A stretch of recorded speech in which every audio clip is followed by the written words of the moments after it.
So, good day sir. So, today explain ko po yung CNC Folding programming na ginawa for Acrobatic T. So, dito po sa notebook ko, makikita yung complete G-code ko. And gumagamit ako ng circular, linear movements at circular interpolation using G02 and G03 para mabuo yung profile ng part. So G21, G17, G21 4mm, then G17 para sa XY arc base plane selection, then G28 para bumalik sa home position, and G90 para sa absolute positioning.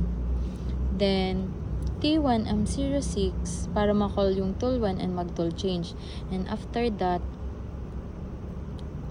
which is M03 S1 to 73 para paikutin yung spindle clockwise at 178. So G0 X0 Y0 ulit for rapid positioning, tapos G0 Z10 para ma-clear muna yung tool before mag-cut.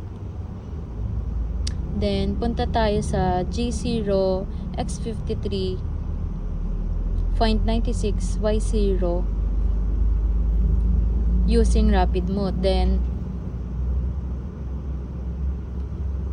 nag-cut na tayo gamit ang G01 Z5 F152.8. So meaning bababa tayo ng 5mm depth with a fib rate of 152.8. Then after that, gumamit ako ng G01 para gumawa ng straight cut papuntang X53.46 Y47.34.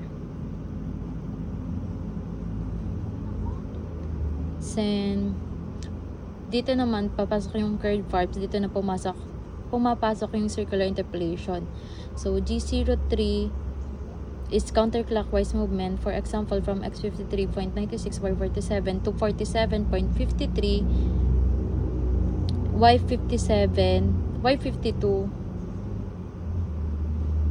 with R4.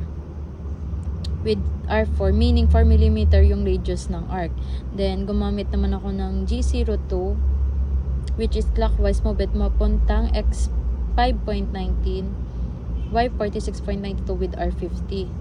Then nulit ko lang yung combination ng G03 and G02 para mabuo yung shape hanggang makabalik sa starting point. So basically alternating depende sa direction ng movement. Then after makompleto yung profile, tinas ko muna yung tool gamit yung G01 Z10, which is ito. Yan, paulit-ulit lang. G01 Z10 para zip. Then M05 para stop yung spindle. Ginamit ko yung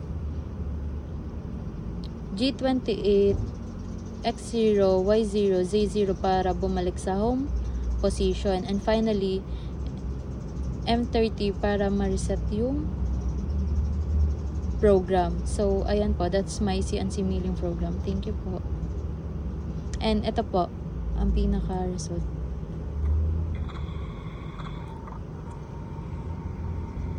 Yan, makikita po natin.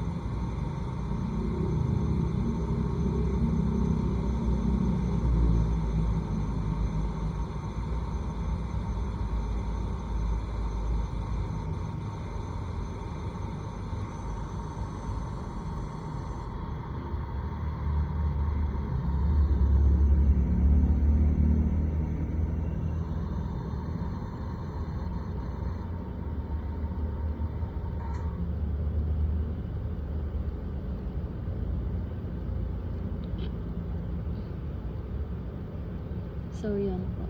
Thank you po.